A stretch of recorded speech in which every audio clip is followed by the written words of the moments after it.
Maaf Bu, ternyata udah perpajakan ya Bu. Kenapa? Ternyata udah perpajakan ya. Ya, sekarang di sini kita pajak. Kemarin Ampun, APBN kita udah udah habis. beres, sekarang Jadi, kita ke pajak. Ada yang tahu kira-kira apa itu pajak? oke Bu. Pajak itu Iuran suaminya rakyat budak. kepada kas negara, Bu, berdasarkan undang-undang yang didapatkan dipaksakan. Nah, itu, Bu. Nah, itu apa maksudnya? Ada yang tahu? Jadi kayak istilah kasarannya tuh kita membantu negara gitu, Bu. Tapi membantunya itu bukan secara cuma-cuma gitu, Bu. Bukan secara cuma-cuma, secara cumi-cumi. Maksudnya bisa dipaksakan gitu loh, Bu. Kayak kalau kita nggak Nah, mau bisa dipaksain gitu. maksudnya bisa dipaksakan itu apa kira-kira? Jadi dia menjadi wajib. Iurannya Nah, menjadi wajib jadi semua orang gitu. jadi konsekuensinya apa kalau wajib? Hukuman, Bu. Iya, betul. Jadi kalau misalkan pajak itu dipaksakan, maka ini kan iuran rakyat kepada kas negara ya. Nah, ini jadi iuran negara kepada kas negara, berarti ini negara bayar, salah, rakyat bayar ke negara. Berdasarkan undang-undang, berarti pajak itu ada undang-undangnya. Nah, undang-undang itu yang menentukan kan pemerintah, salah. Yang menentukan undang-undang itu adalah siapa coba? Yang menentukan undang-undang itu adalah DPR, ya kan? Maka DPR yang menentukan. Tapi pajak di Indonesia itu sudah lama ya tidak diperbaharui ya. Jadi si pajaknya itu dia masih pakai Undang-Undang Pajak 2018. Berarti berapa 3 tahun yang lalu ya? 2018 itu perpu terus. Padahal ini tiap tahun harusnya ganti, tapi tidak diganti, nggak apa-apa lah ya, biarin. Tapi nanti ada perpu itu, nanti ada penyesuaian dengan keadaan yang sesungguhnya. Kemudian ini yang dapat dipaksakan, artinya dipaksakan kalau kita tidak bayar, maka nanti kita kena denda. Nah itu maksudnya tadi saya konsekuensi itu. Jadi kalau yang namanya pajak itu ada dendanya. Makanya kalian pernah dengar kan ada yang kemarin apa? Amnesti, tax amnesti. Nah, itu maksudnya apa? Itu tuh pemutihan pajak. Jadi, misalkan saya udah berapa tahun nih nggak bayar pajak gitu kan, terus setelah dihitung-hitung ternyata jumlah pajak saya itu misalkan 1 triliun gitu ya. Kebayang ya pajaknya aja 1 triliun, berarti berapa tuh asetnya gitu kan. Nah, ternyata dengan adanya amnesti nanti saya dikasih waktu nih, oh kalau saya bisa bayar dalam waktu berapa tahun, berapa bulan, misalkan dari bulan apa sampai bulan apa, maka nanti saya dapat pengurangan. Nah, misalkan seperti itu namanya dipaksakan. Nah, terus tidak mendapat balas jasa balik secara langsung. Artinya, dengan membayar pajak, kita itu sebagai wajib pajak tidak merasa bahwa kita mendapatkan balas jasa. Artinya kita bayar aja lah ke negara. Tapi kita nggak dapat apa-apa nih dari negara. Maksudnya nggak langsung, oh saya bayar nih pajak penghasilan, tiba-tiba penghasilan saya naik. Enggak. Nah itu kayak gitu ya. Dan digunakan untuk membayar pengeluaran umum. Nah artinya apalagi Indonesia ya kalau kita lihat APBN 2022 itu hampir 81% penerimaannya itu adalah dari pajak. Berarti kalau misalkan 81% dari pajak, maka berarti hampir lebih dari 3/4-nya kan penerimaan kita itu adalah dari pajak. Maka segala sesuatu yang digunakan dalam pengeluaran itu pasti asalnya dari pajak. Nah, itu untuk pengertian. Sampai situ ada yang ditanya? Bisa dipahami tentang situ? Kalau sudah, sekarang kita lihat tentang ininya ya. Simpulannya dari pengertian pajak ini ya. Nah, jadi kesimpulannya lupa saya ya. Nah, ini nanti kesimpulannya kalau dari pajak itu berdasarkan definisi tersebut dapat disimpulkan ciri-ciri pajak antara lain. Nah, ini pajak itu apa ciri-cirinya? Pertama adalah dia itu iuran wajib yang dibayarkan oleh wajib pajak kepada negara ya. Kemudian pembayarannya didasarkan pada norma hukum. Yang ketiga, sumber pembiayaan pengeluaran kolektif. Yang keempat, sarana untuk meningkatkan kesejahteraan. Yang kelimanya itu tidak mendapatkan balas jasa secara langsung. Nah, itu untuk beberapa ciri dari pengertian pajaknya. Sampai situ ada yang ditanya? Aman. Sekarang kita lihat ke fungsinya. Ya, fungsi pajak. Nggak bisa sebelah menyebelah ya, gimana ininya gede banget. Kita lihat, kita pindahin ke sini. Nah, kalau kita lihat fungsi pajak, ini di sini, fungsi pajak itu nanti ada fungsi anggaran. Fungsi anggaran itu atau istilahnya itu adalah budgeter, ya.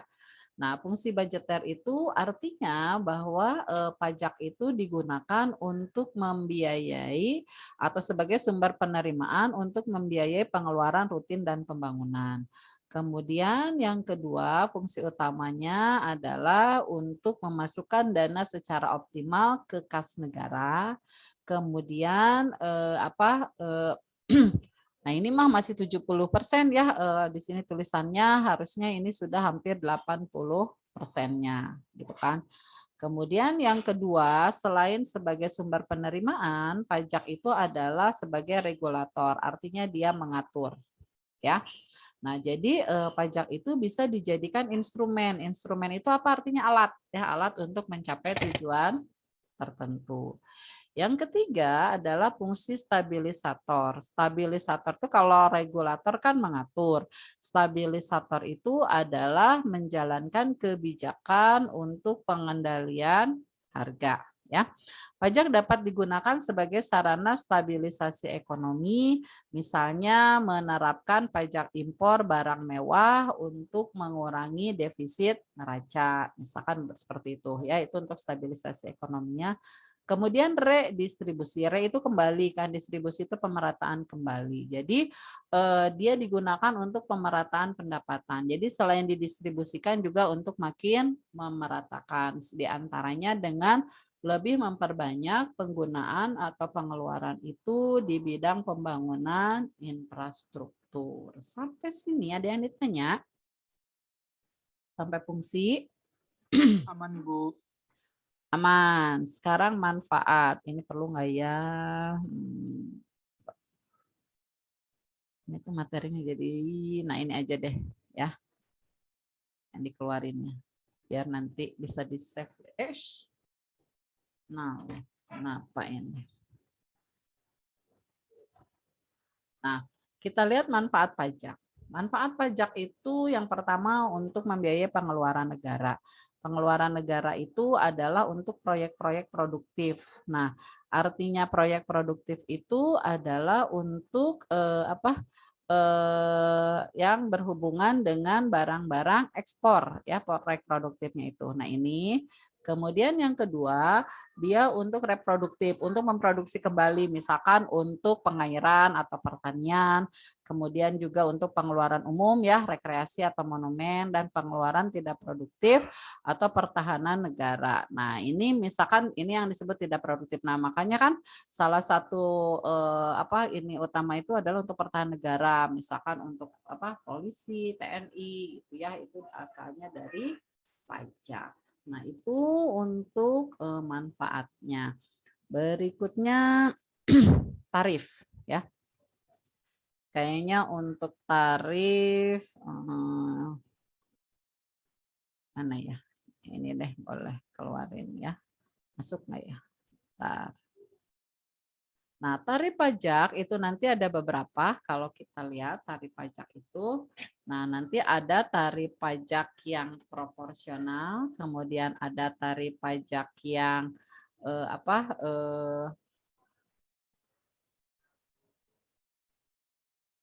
ini nggak masuk ya. Kecilin.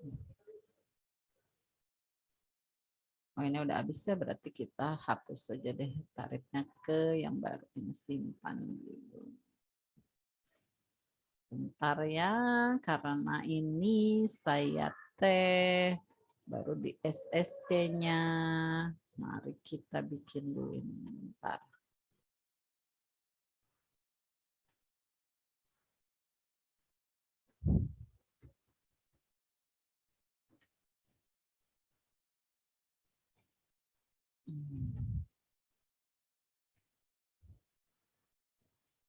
Apa ini pajak 1 ya? Oke, kita lihat yang keduanya. Nah ini tarif. Oh, kok jadi ini? Tarif itu nanti kita ada tarif proporsional, kemudian ada tarif degresif, kemudian ada tarif konstan dan tarif progresif. Nah, biar lebih jelas, biasanya bisa kita lihat dari tabel ya. Nah, ini kita lihat tabelnya tentang tarif pajak itu. Nah, ini. Kalau misalkan kita punya objek pajak yang menaik seperti ini terus ya, kan ini naik terus nih dari 20 ke 30 ke 40 gitu ya. Nah, kalau tarif tetap itu jadi objek pajaknya naik, dia persentase bukan persentasenya, tapi tarif pajaknya tetap. Artinya tetap itu jumlahnya sama 2 juta. Jadi mau berapapun, misalkan motor nih, motor misalkan harga 20 juta, pajaknya 2 juta. Mau motor harga 30 juta, pajaknya 2 juta. Mau motor harga 40 juta, pajaknya tetap 2 juta. Berarti berapapun harga motornya, dia pajaknya tetap. Nah, itu untuk tarif tetap. Kalau proporsional, nah jadi kalau objek pajaknya naik, ini persentasenya yang tetap. Jadi kalau ini tarif ya, kalau ini. Nah, kalau yang ini adalah persentasenya kalau proporsional. Nah, ini kan kalau 10%, berarti 10% dikali objek pajaknya, ya kan?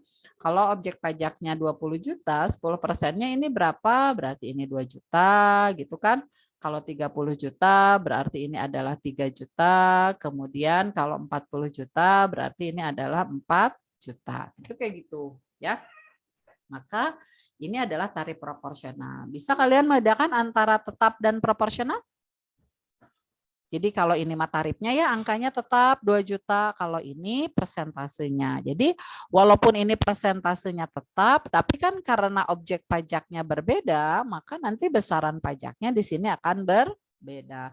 Contohnya kendaraan, makin mahal kendaraan kan dia harga pajaknya akan berbeda. Kenapa? Karena tarif pajaknya proporsional dan objek pajaknya yang naik terus. Itu. Kemudian yang degresif.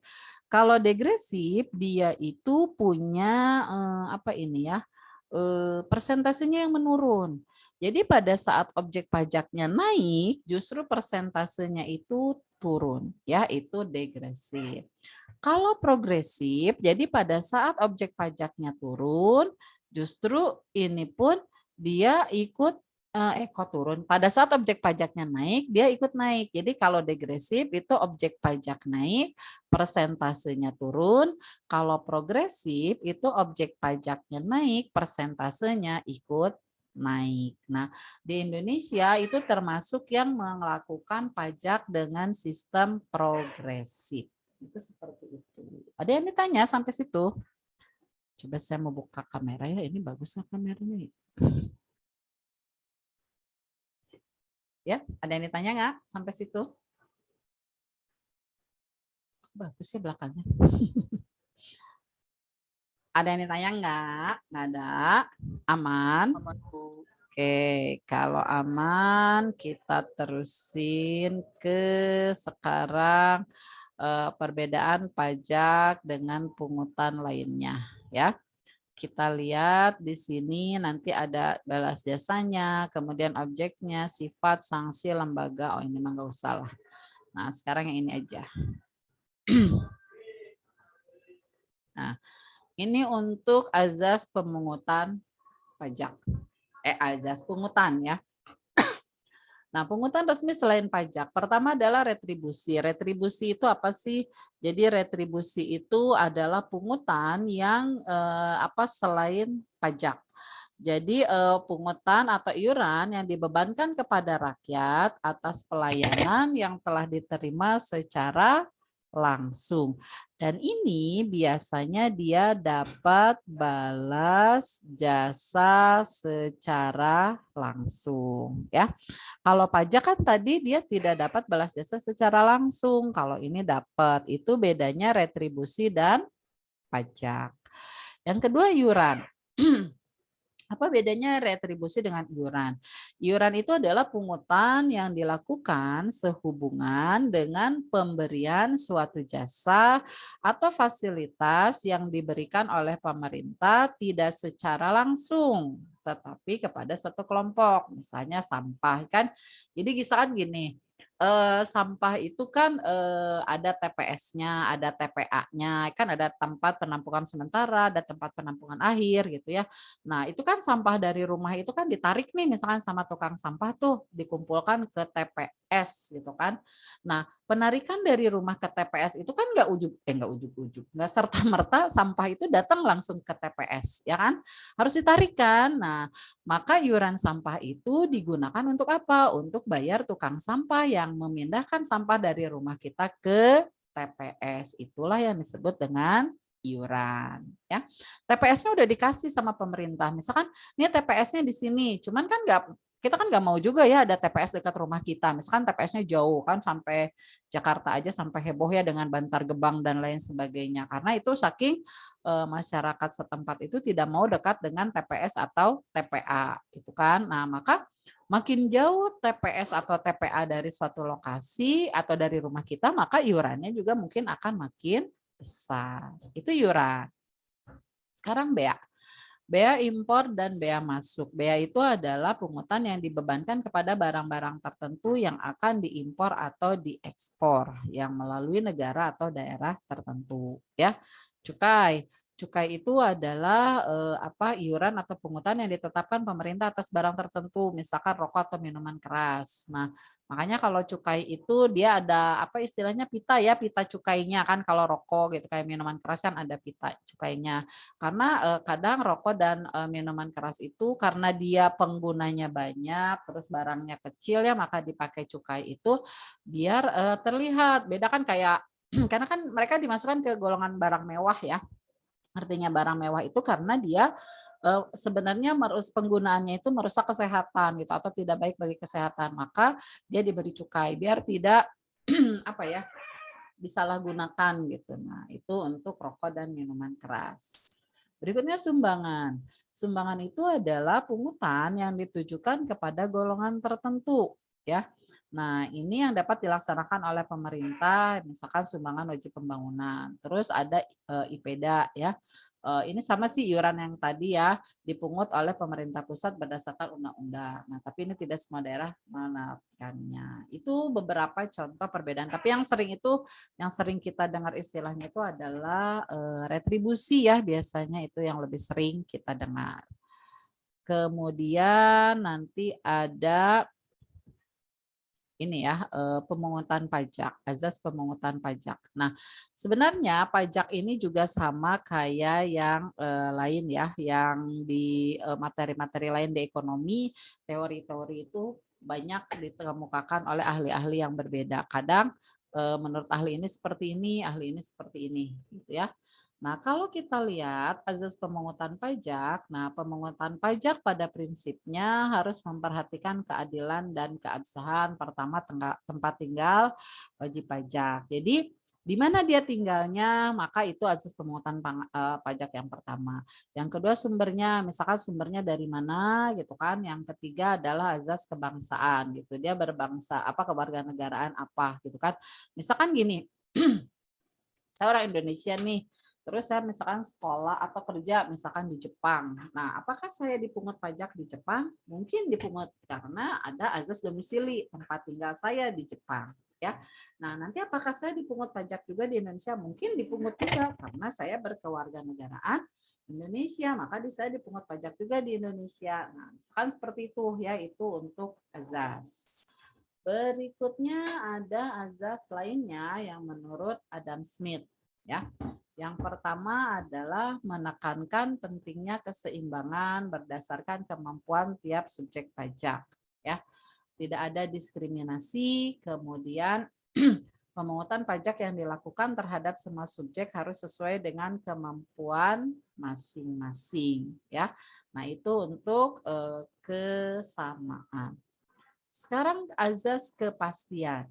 Menekankan pentingnya kepastian pemungutan pajak Kemudian juga baik kepastiannya itu, baik kepastian hukumnya, artinya apa, undang-undang yang mengaturnya, ini ya. Kemudian subjeknya, apa nih yang dijadikan subjek pajaknya siapa, objek pajaknya juga apa, kemudian bagaimana tata cara pemungutannya. Kemudian yang ketiga adalah ketepatan waktu, artinya dalam pemungutan pajak itu harus mementingkan saat dan waktu yang tepat gitu ya dalam memenuhi kewajiban perpajakan. Jadi kapan nih ditariknya gitu kan pajak tersebut. Kemudian contohnya gini kan, pemotongan pajak sebaiknya dilakukan saat wajib pajak menerima penghasilan dan sudah memenuhi syarat objektifnya, yaitu penghasilan di atas penghasilan minimumnya. Nah, ini adalah ketepatan waktu. Jadi jangan sampai misalkan kan kayak sekarang PPh itu misalkan 54 juta. Kalau 54 juta itu berarti sebulannya kurang lebih 4,5 juta. Misalkan saya gajinya belum nyampe 4,5 juta nih sebulan, maka saya nggak dapat ketentuan untuk bayar pajak. Tapi kalau gaji saya lebih dari 4,5 juta, maka nanti dapat ya untuk ketepatan waktu ini. Kemudian asas ekonomis. Ekonomis itu artinya bahwa dalam pemungutan pajak itu mementingkan prinsip ekonomi di mana biaya yang dikeluarkan itu tidak boleh lebih besar. Jadi kalau misalkan saya mau narik pajak, besar pajaknya 10.000, tapi biaya pemungutannya 15.000. Nah itu kan merugi ya, jadi lebih baik nggak usah aja gitu kan. Sama kayak kemarin itu ada istilah akan memungut pajak radio katanya ya, kemudian pajak televisi. Nah itu kan sebenarnya susah kan sekarang mendatanya. Terus kan apalagi radio itu kan nggak semua orang punya radio sekarang. Ada sih radionya tapi mungkin radionya udah nggak nyala misalkan kan seperti itu ya. Nah itu untuk pajak. Ada yang ditanya tentang azas? Aman? Kalau aman terusin. Oh ini habis ya. Kita simpan dulu.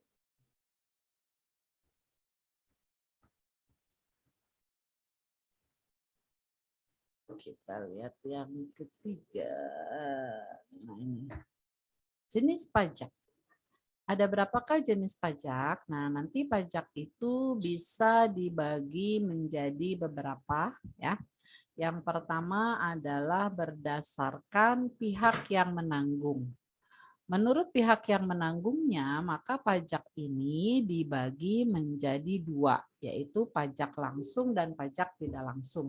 Ini kalau nggak salah pernah saya sedikit sebut ya waktu kita bahas tentang ini ya apa? Kita bahas tentang apa tuh pendapatan nasional, ya kan? Waktu kita bahas pendapatan nasional, kita bahas sedikit tentang pajak langsung dan tidak langsung. Nah, ini keterangannya. Jadi pajak langsung itu yang gimana? Pajak langsung itu adalah pajak yang dikenakan secara berkala terhadap seseorang atau badan usaha berdasarkan ketetapan pajak dan dipikul sendiri oleh wakil pajak, oleh wajib pajak, atau dengan kata lain ini tidak bisa dialihkan.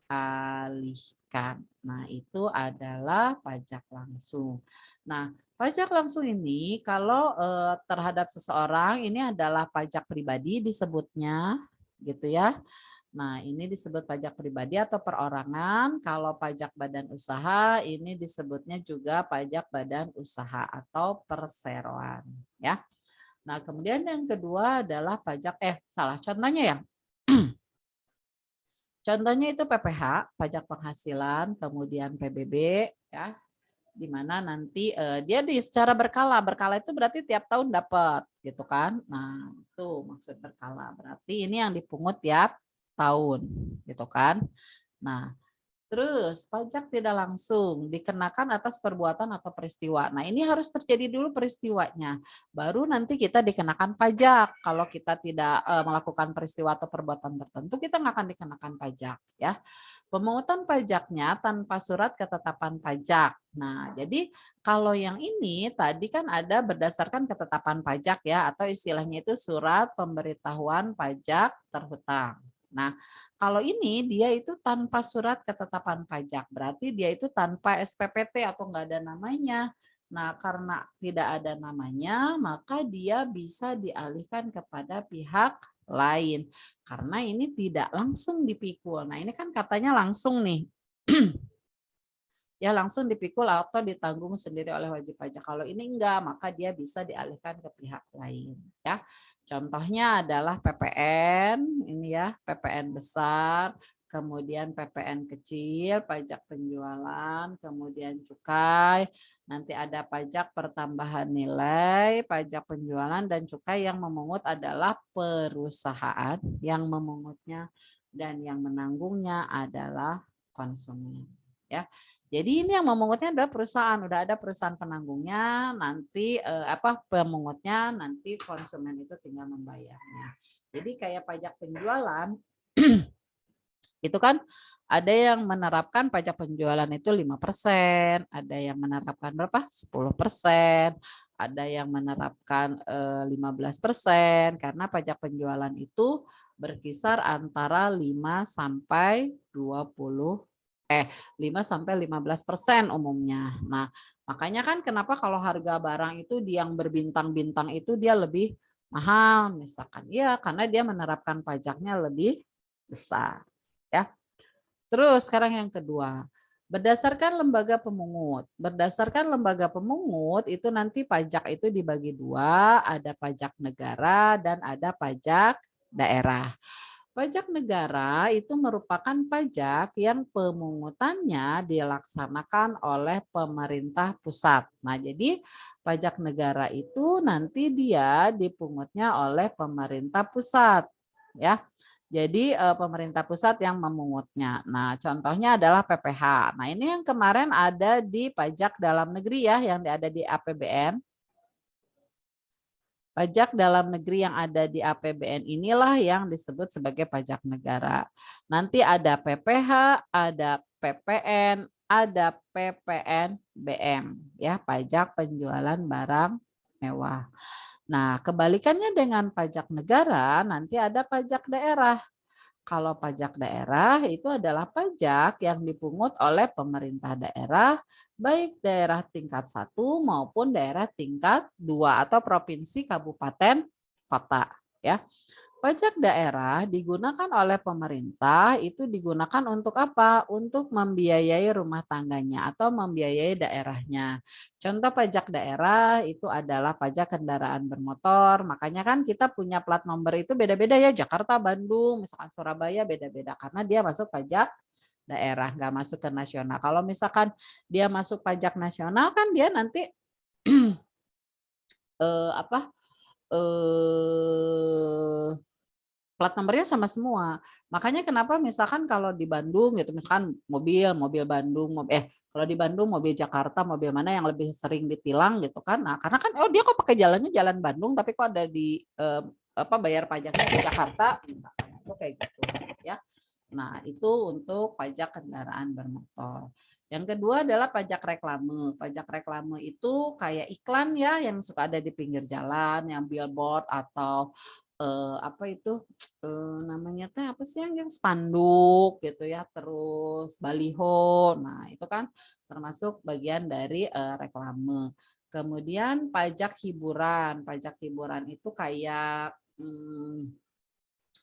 bikin panggung hiburan atau acara pajak di televisi misalkan. Nah, itu kan kayak gitu, pajak hiburan. Kemudian pajak pemotongan hewan, kayaknya ini untuk rumah ya, RPH, rumah pemotongan hewan. Itu nanti ada pajaknya. Nah, itu untuk pajak daerah. Nanti kita bahas lebih lanjut di ininya ya, objek pajaknya. Nanti biar kita jelas ya. Berikutnya adalah pajak menurut sifatnya. Nah, menurut sifatnya nanti pajak itu dia dibagi menjadi pajak subjektif dan pajak objektif.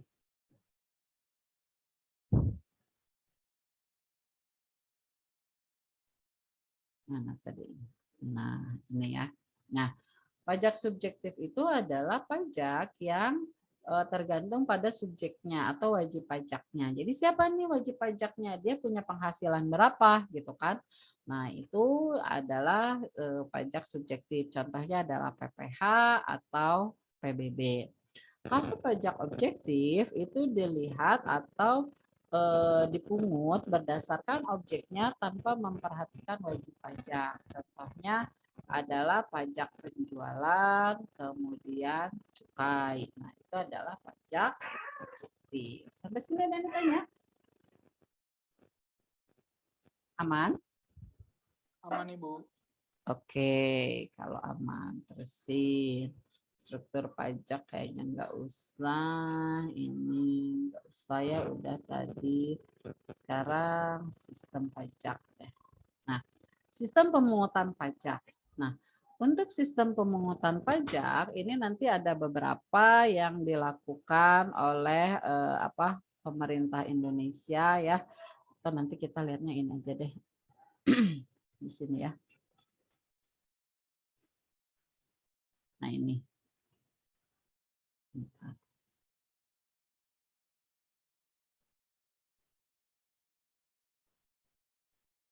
Nah, sistem pemungutan pajak itu nanti ada official assessment, artinya itu dipungut oleh siapa kerjasama ya antara aparatur pemerintah atau kantor pihak pajak. Contohnya ini misalkan penghitungan PBB. Yang mempunyai rumahnya itu nggak tahu dia dapat PBB berapa, pokoknya tiba-tiba dapat surat PBB-nya sekian gitu ya, itu untuk PBB. Berikutnya adalah self assessment. Nah, ini contohnya adalah untuk PPh. Kayak sekarang kan ada e-filing ya. Jadi artinya tiap wajib pajak itu dia menentukan dia besar pajaknya berapa. Itu dilihat dari laporan dia gajinya berapa, punya hartanya apa saja, gitu, kegiatannya apa. Nah, itu ngisi sendiri, itu self assessment. Kemudian withholding. Kalau withholding itu jadi ada pihak ketiga yang melakukan pemotongan. Contohnya kayak tadi pihak pajak penjualan. Kan kalau kita beli barang itu kita nggak tahu kan diterapkan pajaknya berapa, gitu kan? Misalkan belanja nih. Kalian mungkin nanti kan bertanya, kenapa ya kalau misalkan beli di minimarket A dengan minimarket B, minimarket C, minimarket D, kok harganya beda dengan barang yang sama? Nah, mungkin mereka menerapkan pajak yang berbeda. Apalagi kalau dia bukan minimarket lagi, supermarket, misalkannya sudah lebih besar lagi. Nah, mungkin nanti penerapan pajaknya akan berbeda. Nah, ini yang disebut dengan withholding. Jadi yang menentukan pajaknya adalah pihak ketiga. Itu untuk sistem pemungutan pajak. Berikutnya kita lihat adalah objek pajak. Nah, ini kalau dulu di UN itu kan selalu ada ya yang namanya objek pajak ini, pertanyaan-pertanyaan tentang objek pajak ini. Kalau sekarang mungkin sekedar tahu aja, tapi mungkin kalau misalkan kalian PTM kan kemungkinan nanti ada US, mungkin nanti ada soal-soal untuk perhitungan pajak. Karena biasanya di UN itu pajak itu adalah ngitung ya. Jadi selalu ngitung gitu kan. Nah, ini wah nggak masuk ya berarti. Yang baru aja.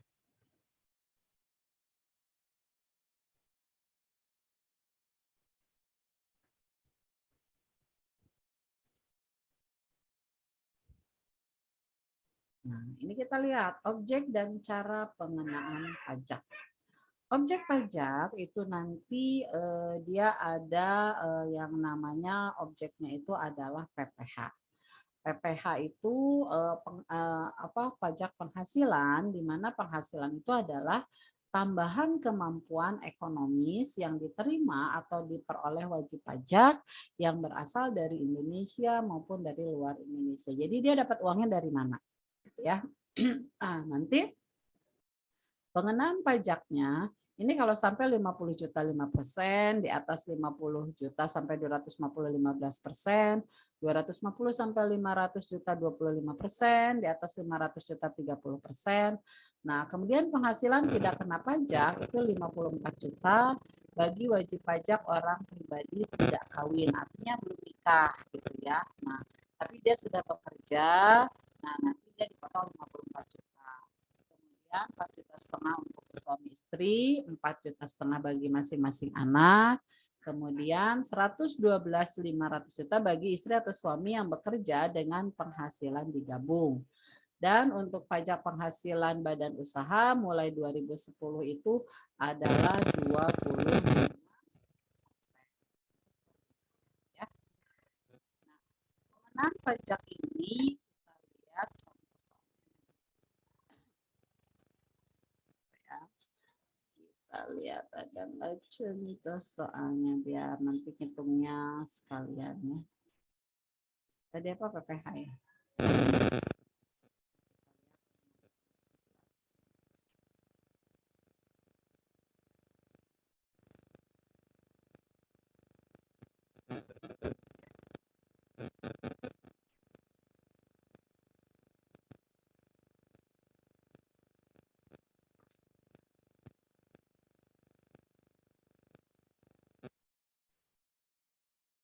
Nah, tarif pajak badan dalam negeri dan bentuk usaha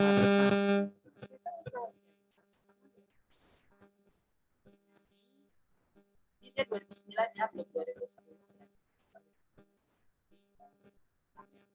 Seharusnya biasanya ini 220 juta ya harusnya, jangan 220.000 kan nggak masuk. Nah, ini nanti menghitungnya bagaimana? Nah, ini tergantung tabelnya karena tabel ini nanti tiap undang-undang yang berlaku itu punya bentuk tabel yang berbeda.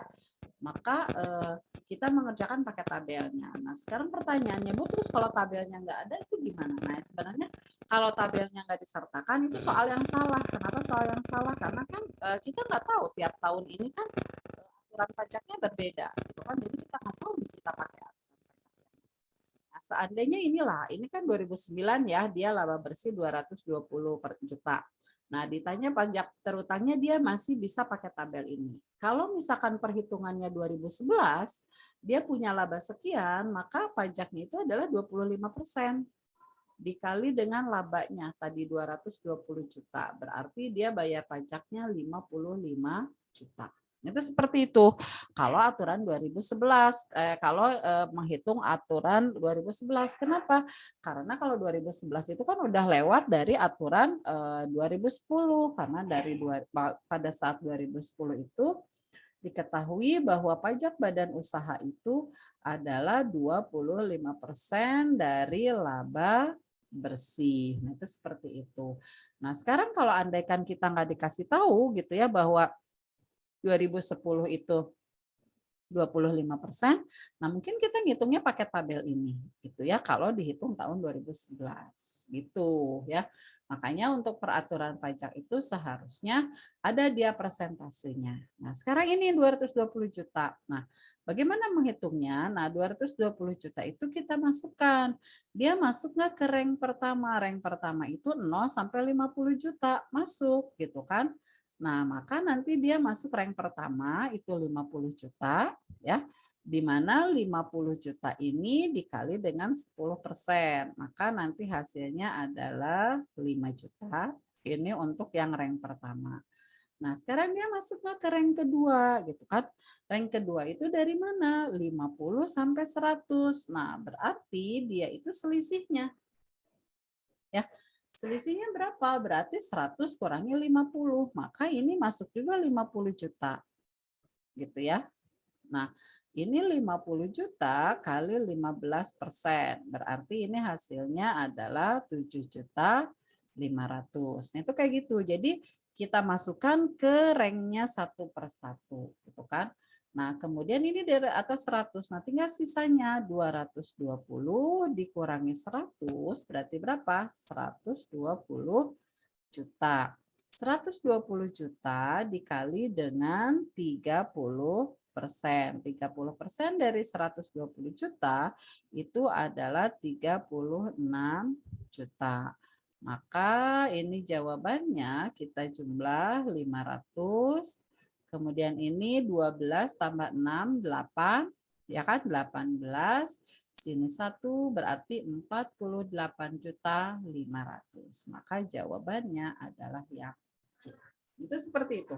Ya, contoh perhitungan pajak Kok pajak penghasilan? Ini pajak badan usaha. Ya ini kan kalau dia pajak badan usaha. Nah sekarang gimana kalau misalkan PPH? Ya, ini di contoh soalnya nggak ada yang PPH ya. Bentar dulu ya. Ya, PPH-nya badan usaha ini hitung PBB ini hitung PPH. Hitungnya PPH-nya contohnya. Nah sekarang PPH misalkan. Nah PPH itu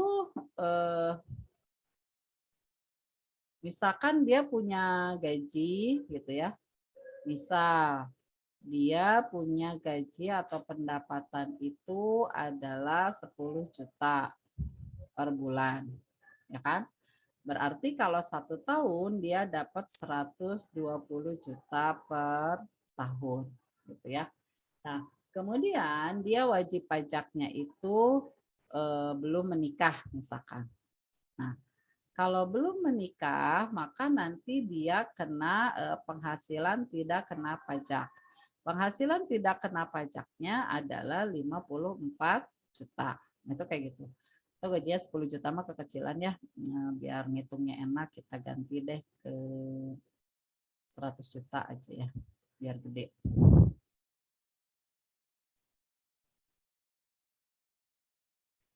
Nah, ini 100 juta kali 12. Nah, ini kayak gini ya. Terus 100 juta kegedean. Udahlah 100 juta. Nah, ini kurangi 54 juta ya. Kali 12. Tapi ada nggak ya yang gajinya 100 juta? Anggap ada lah ya.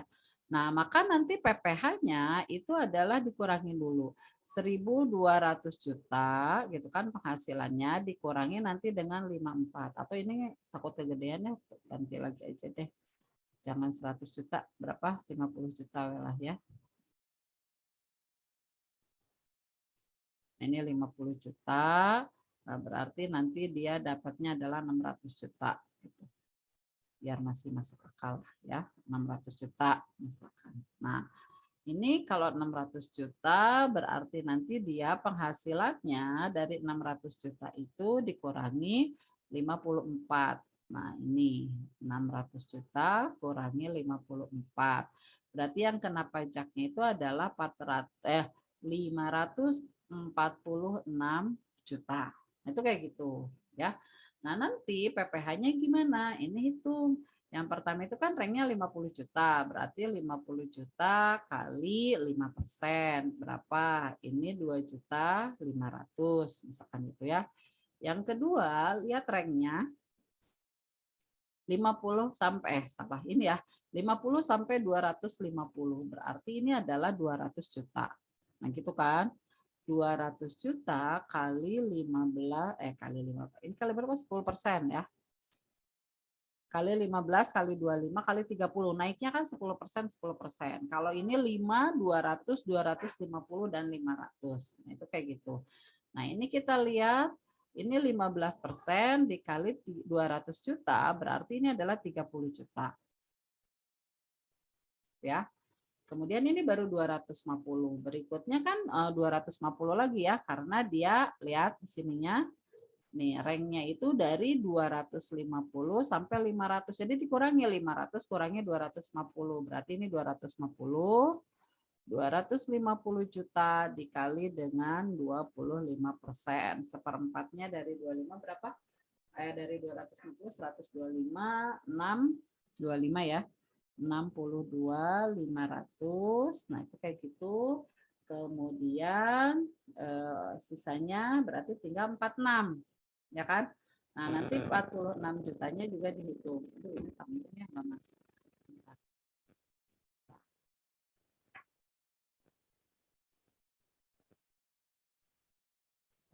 Ini sedikit ya, ini kita pindahin sedikit.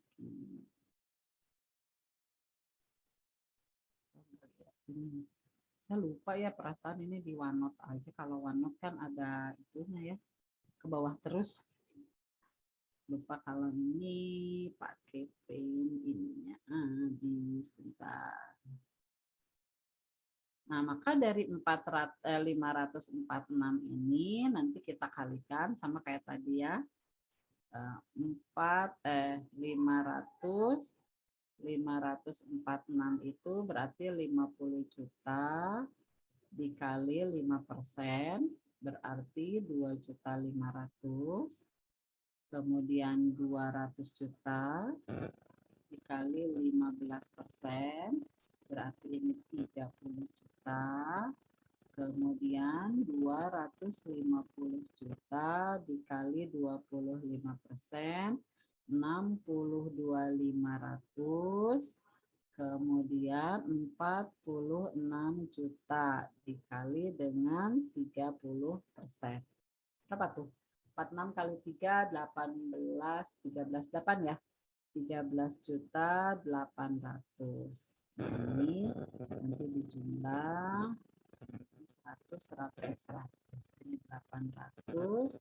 Sini 1, 5, 8, 9, ini 10. Nah, ini adalah 108.800.000 per tahun. Nah, ini besar pajaknya.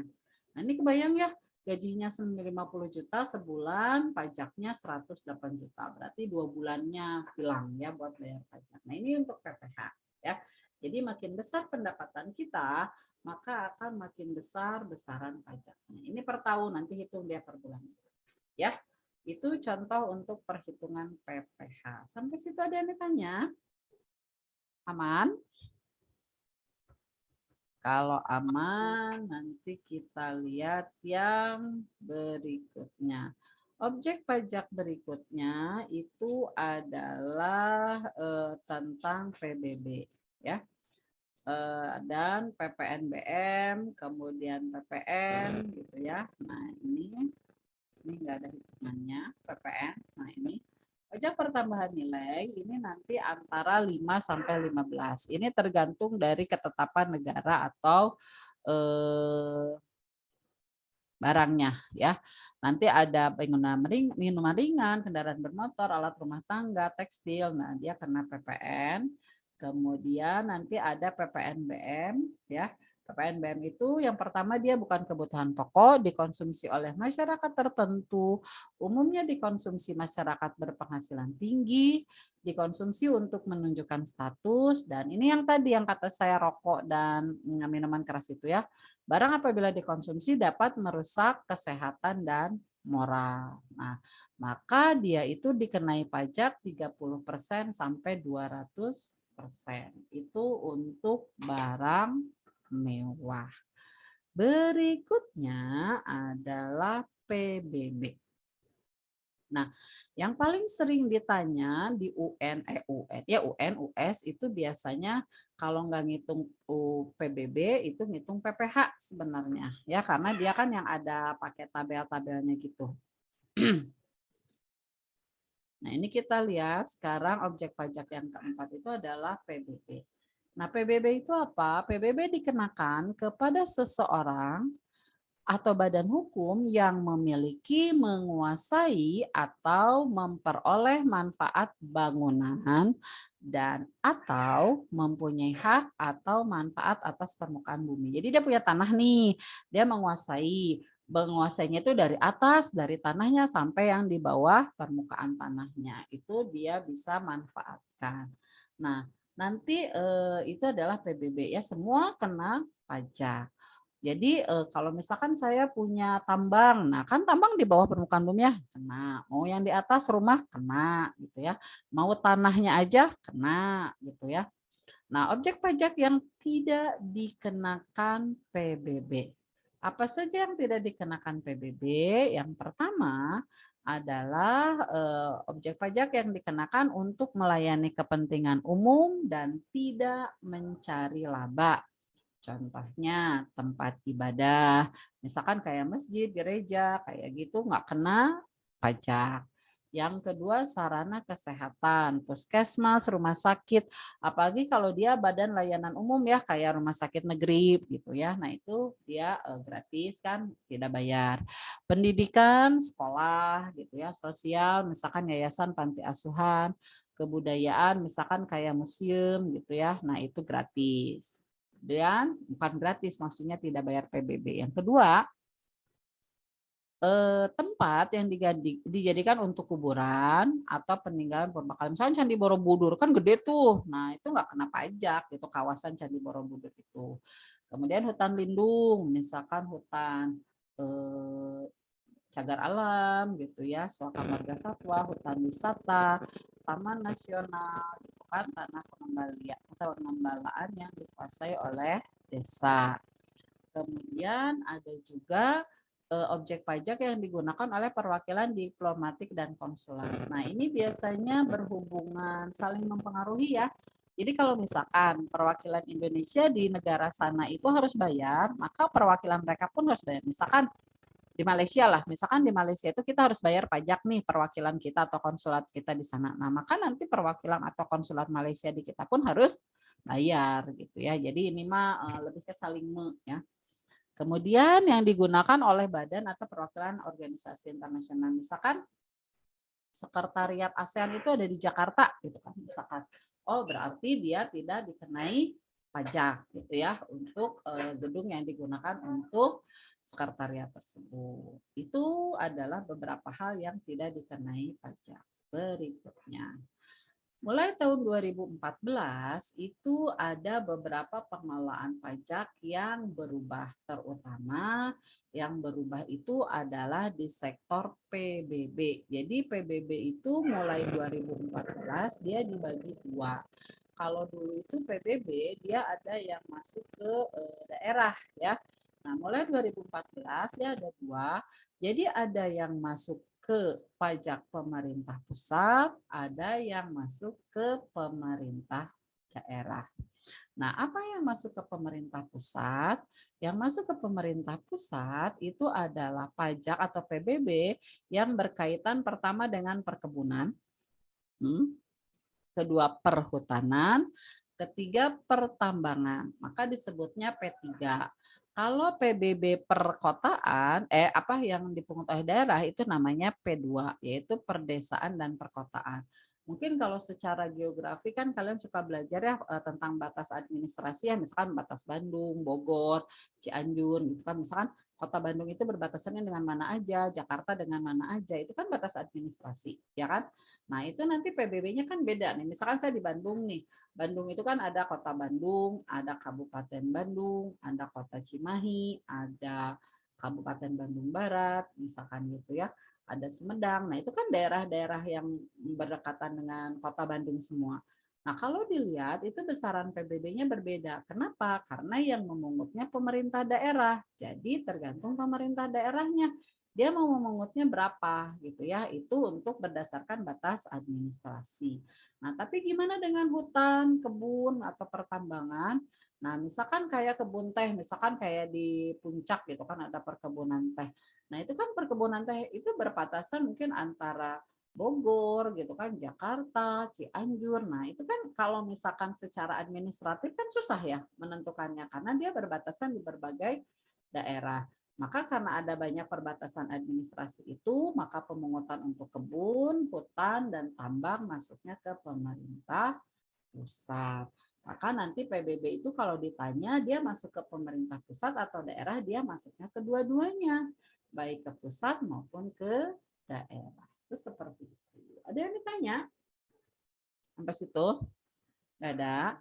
Nah, sekarang ini penentuan nilai jual objek pajak, nilai jual objek pajak tidak kena pajak, kemudian tarif pajak ditentukan oleh peraturan daerah. Jadi masing-masing daerah menentukan nilai jual objek pajak. Misalkan kayak di Bandung tadi saya cerita ya, antara Kota Bandung, Kota Cimahi, Kabupaten Bandung nanti akan berbeda penentuan nilai jualnya, penentuan nilai jual objek pajak tidak kena pajaknya, serta tarif pajaknya juga akan berbeda ya.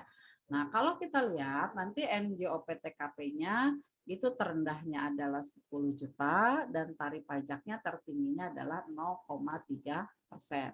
Ini menurut aturan yang terbaru. Kalau sebelumnya kan ada perbedaan.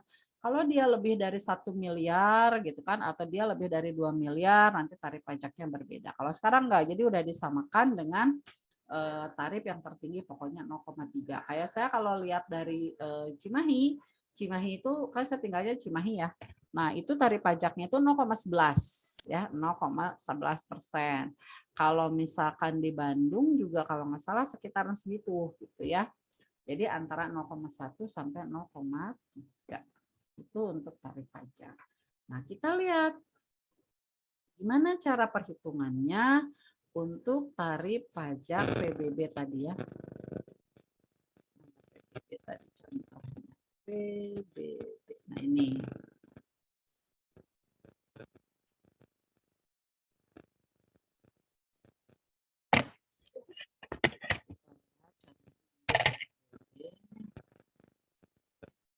Nah, ini. Tuan Tommy mempunyai rumah di atas sebidang tanah dengan luas 1000 meter. Nah, ini nanti kemudian diketahui luas bangunan dan ada pagar. Nah, ini nanti tiap daerah juga nanti ada kayak pagar mewah, kemudian taman mewah, itu tergantung dari ketentuan daerahnya masing-masing. Menurut di daerah tersebut yang mewah itu yang kayak gimana gitu ya. Nah, itu nanti berbeda-beda aturannya. Jadi ada tim penilai gitu ya. Nah, ini nanti kita hitung ya, diketahui kan ada tanah nih. Tanah itu luasnya dia 1000 meter. Kemudian dikali dengan harga jual tanah, maka tanahnya harganya berapa? Nah, ini nilai jual objek pajak. Kan objek pajaknya tanah. Nah, ternyata harga tanahnya itu per meter 500.000. Berarti ini adalah 500 juta untuk harga tanah saja. Ya. Yang kedua rumah. Dia rumahnya punya luas 600 meter. Berapa biayanya? Berapa pajaknya? Rumah itu. Oh, salah ya. Ini tanah ya, tanah yang benar tanah. Ini rumahnya 1.300.000 atau bangunan.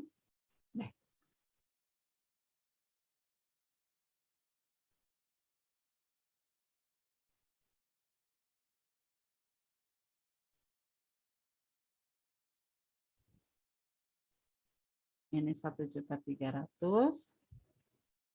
13 kali 6, 48. 48, nolnya berapa ini? 1, 2, 3, 4, 5, 6, 7. Nolnya 7, berarti ini 480 juta. Kayak gini kan? Itu untuk rumah. Kemudian ini ada pagar. Berarti dia masuknya pagar mewah ya, karena dimasukin di sini. Untuk pagar berarti panjang kali tinggi kan? Karena dia menghitung luasnya. Pagarnya itu tingginya 150 dikali 1,5 dikali pagar per meter perseginya itu adalah 400 juta. 400.000. 1,5 kali 150 berarti 275 ya. Kalau 1.400 setengahnya berarti berapa ini? 375 ya. Ntar dulu kita hitung dulu ya, mana kalkulatornya. 150 dikali 1,5 itu berarti 150 dikali 1,5, 225 kan? 225 dikali dengan 400. Kenapa hasilnya tetap 150 dikali 1,5 sama dengan dikali 400. Nah, hasilnya adalah 90 juta ya. Nah, ini 90 juta. Kemudian ini nanti dijumlah, berarti ini 0 kayak gini. Ini 0, 9 kali 9 tambah 8 17, ini 9, ini 10. Nah, berarti ini adalah 1.070.000.000 ya.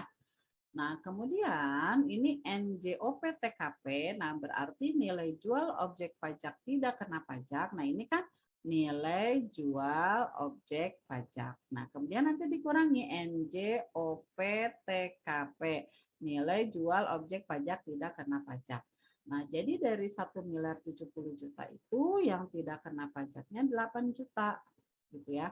Artinya kalau kita punya objek pajak kurang dari 8 juta, maka kita tidak akan dikenai PBB. Maka ini jumlahnya 1.062.000.000 juta. Ini kayak gini. Ini adalah nilai jual objek pajak kena JOP.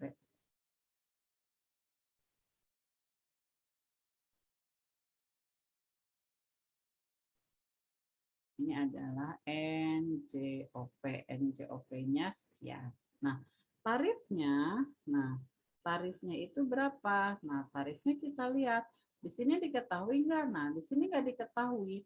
Maka kalau nggak diketahui, kita anggap pakai yang 1%. Atau ini adalah perhitungannya 20% dikali dengan 0,5% dikali dengan NJOP KP. Ini NJOP aja. Ini adalah NJOP KP. Nah, ini nanti dikalikan dengan NJOP KP. Berapa NJOP KP-nya? Nah, ini kan 20 kali 0,5 kan 10. Persen kali persen berarti kan ini per 10.000 gitu ya. Kali dengan NJOP KP. Gitu kan? Nah, maka dari sini kita bisa tahu berapa.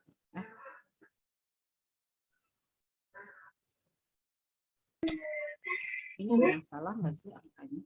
Bu, itu yang Ya. rumah 780. 780 ya rumahnya ya? Iya. Oh iya, ini yang salah. Bisa nggak pas aku jawabannya nggak ada. Bentar. Betul. Saya lagi mikir. Makasih ya. Nah, ini 700 berarti ini jumlahnya kita hitung dulu. 1 tambah 5, 6, 13 ya. Berarti ini 13. Nah, ini kurangi 8, berarti ini 13. Perhitungan pajak memang harus agak hati-hati ya. Nah, ini 1,1362. Nah, ini kan kalau kita gampangnya, ini kita bisa coret. Ini gini. Nah, berarti ini adalah 1/1000-nya. 1/1000-nya artinya ini hilang semua 1000-nya itu. Itu kayak gitu. Nah, maka jawabannya adalah ini. Makanya dari awal ini kalau bisa ini nolnya itu dihilangkan 3 karena nanti biasanya per 1000 atau kalau per 3 juga nanti 3 tinggal dikali 3. Nah, ini biasanya dihilangkan. Itu biar gampang. Maka bayar pajaknya adalah 1.362.000 ya. Nah, ini untuk tanah ini. Maka jawabannya adalah yang A ya. Berikutnya kita lihat objek pajak yang lain. Halo Bu, Ya, kenapa? aku boleh nanya yang nomor tadi nggak Bu? Nomor mana? Nomor yang sebelumnya yang tentang NJOP dan NJOP TKP. Boleh. Mana tadi ya?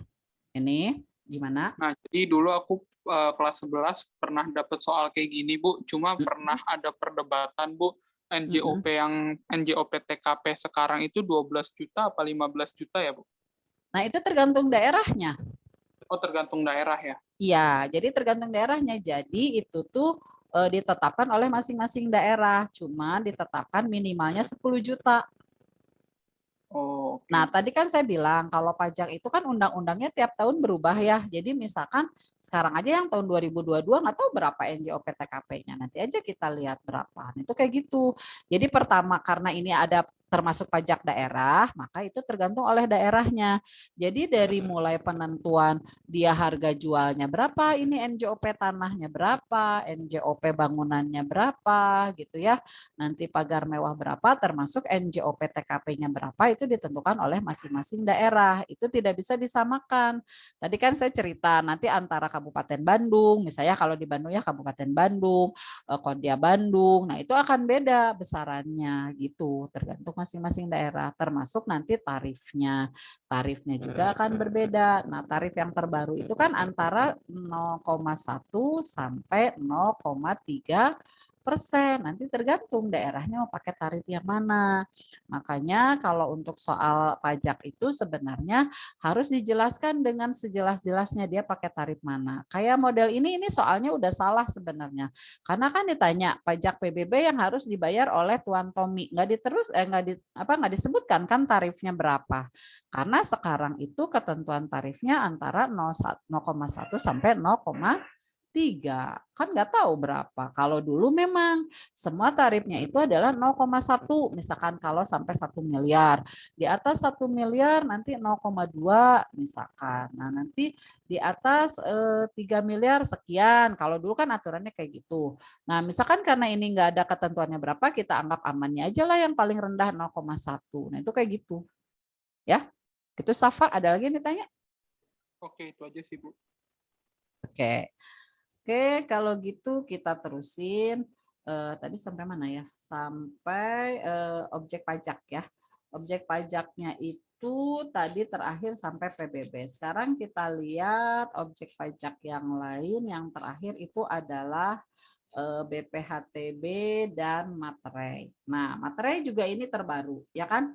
Materai sejak 1 Januari 2022 yang berlaku itu adalah materai 2.000. Materai berapa? Materai 10.000, ya kan? Materai yang 3.000 dan 6.000 itu sudah tidak berlaku gitu kan. Sampai kemarin akhir sih masih bisa pakai 6.000, tapi 6.000-nya harus 2, misalkan itu kayak gitu. Tapi sejak 1 Januari sudah semua pakai yang 10.000 gitu ya. Nah, ini untuk aturan materai yang ini. Nah, materai itu digunakan untuk dokumen nominal, untuk giro gitu ya, kemudian surat perjanjian dan lain sebagainya. Berikutnya ada ini, BPHTB. BPHTB itu meliputi pemindahan hak atau pemberian hak baru, terutama untuk tanah, ya kan, atau bangunan dari hak milik, hak guna usaha, guna bangunan, guna pakai, gitu ya. Nah, semuanya itu akan mendapatkan BPHTB. Nah, ini kembali saya bilang persentasenya tiap tahun berbeda. Jadi kalau kalian melakukan jual beli tanah atau jual beli rumah gitu ya, nanti kan pajaknya banyak, ada PBB-nya berapa, pajak penjualannya berapa. Jadi misalkan saya penjualnya nih, nanti saya dapat pajak penjualan, BPHTB-nya berapa, nanti yang beli juga sama, nanti ada pajak pembeliannya, ada bayar BPHTB-nya, terus belum BBN-nya ya kan, biaya balik nama, oh pokoknya surat-suratnya ribet lah kalau kita beli tanah dan bangunan. Itu seperti itu ya. Nah, itu karena pajaknya dijual beli tanah itu sangat besar. Nah, ini untuk beberapa objek pajak. Ada yang tanya sampai situ? Kalau tidak ada, sekarang kita ke soal. Ya, soal ini berkaitan dengan pajak semua. Tadi hitungannya udah semua, ya. Tinggal kita beberapa yang kita bahas. Ya, yang pertama. Apabila perekonomian mengalami inflasi, pemerintah dapat mengurangi kelebihan permintaan agregat dengan cara mengurangi atau menaikkan pajak. Tindakan pemerintah tersebut termasuk dalam kebijakan.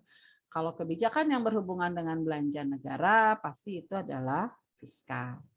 Dan kedua, peranan pajak. Pajak itu tentu untuk mengatur pertumbuhan ekonomi, ya kan? Nah, kemudian sikap menghindari pajak. Nah, ini adalah dikenal dengan istilah free rider. Jadi dia itu penumpang gelap gitu ya. Penumpang gelap itu artinya dia ingin menikmati hasil dari pajaknya tanpa mau membayar pajaknya, gitu ya. Itu untuk pajak. Berikutnya kita lihat ya.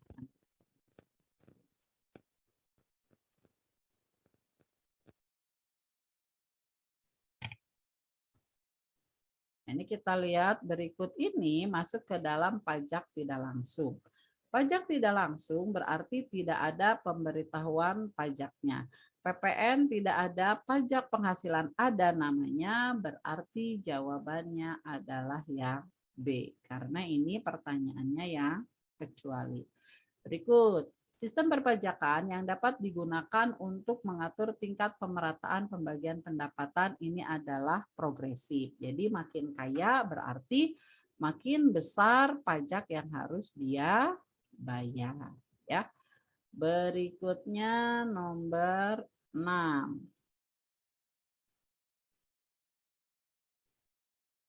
Dalam melaksanakan pemungutan pajak harus memperhatikan aspek efektivitas dan efisiensi. Artinya mempertimbangkan biaya pemungutan pajak. Nah, berarti ini prinsip apa? Ekonomi, ya. Jadi biaya yang harus dikeluarkan tidak lebih besar dibandingkan penerimaannya, ya. Berikutnya nomor 7.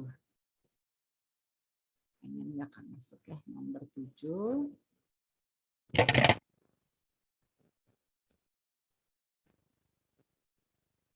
Nomor 7 ini kita lihat yang termasuk fungsi utama pajak. Pajak itu fungsinya tadi apa? Budgeter, berarti sumber penerimaan negara, betul. Maka yang ada satunya, betul. 2, pengatur kegiatan ekonomi, betul. Kemudian sarana stabilitas ekonomi, betul. Berarti 7 itu adalah A, ya. Berikutnya, ada yang tanya nggak?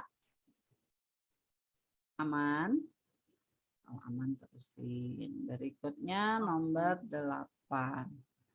Nomor 8 ini berkaitan dengan pajak yang dapat digunakan sebagai sarana mengatur kegiatan konsumsi, produksi, dan perdagangan. Mengatur itu berarti apa? Regulasi. Ya kan? Berarti ini yang A. Berikutnya nomor 9.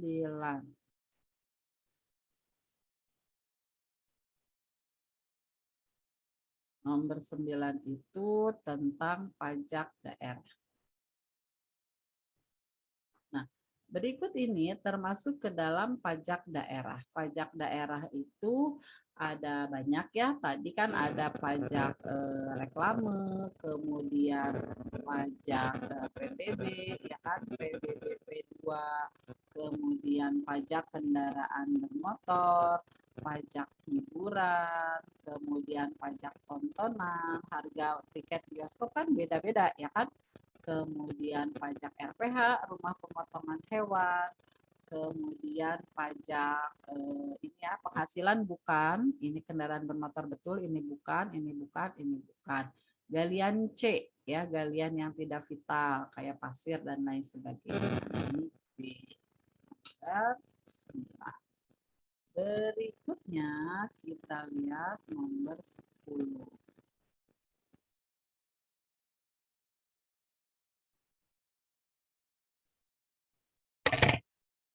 Keadaan masyarakat, keadaan dalam masyarakat terjadi harga yang selalu naik.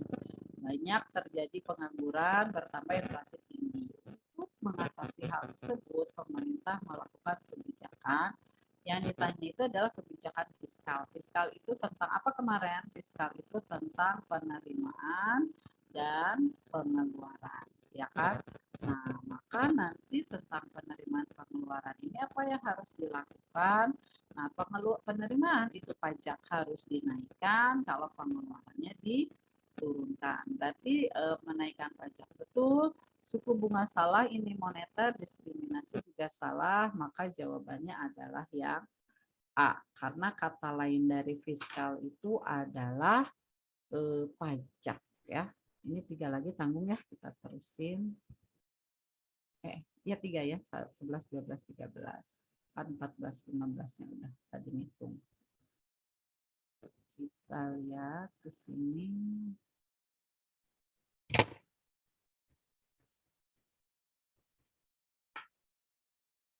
Nah, jika pemerintah memungut pajak di mana persentase lebih kecil untuk objek pajak yang lebih tinggi, nah berarti pada saat objek pajak naik ternyata persentasenya turun, maka ini disebut sistem pajak degresif ini.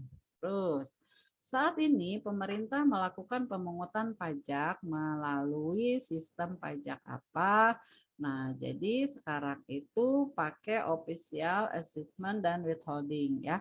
Jadi ini ada 2, jadi kita lebih ke yang official Assessment. Jadi sini sudah ditentukan oleh pemerintah, tapi ada juga yang self. Jadi kebanyakan yang self, yang PBB dan PPH ya. Jadi yang A. Terus 13. Negara berhak mengenakan pajak atas seluruh penghasilan wajib pajak yang tinggal di wilayahnya, baik untuk penghasilan yang berasal dari dalam negeri maupun dari luar negeri. Pemungutan pajak yang demikian merupakan berdasarkan apa? Nah, ini adalah domisili. Jadi dia tinggalnya di mana? Ya, itu nomor 3. Oke, cukup sekian untuk hari ini. Mohon maaf atas segala kekurangannya. Terima kasih ada perhatiannya. Ada yang ditanyakan nggak sebelum ditutup? Aman semua? Bu, boleh minta PDF pembahasan yang hari ini, Bu? Oh, boleh. Ya, nanti saya kirimkan ya. Terima Oke, Bu. kasih. Ya, nanti dikirimkan. Ada yang Oke, ditanya Bu. lagi? Tidak ada? Udah, Bu. Kalau tidak ada, oke, cukup sekian dan terima kasih. Assalamualaikum warahmatullahi wabarakatuh. Waalaikumsalam, makasih Bu. Warahmatullahi Ya, wabarakatuh. makasih Makasih, ya Bu. semua ya.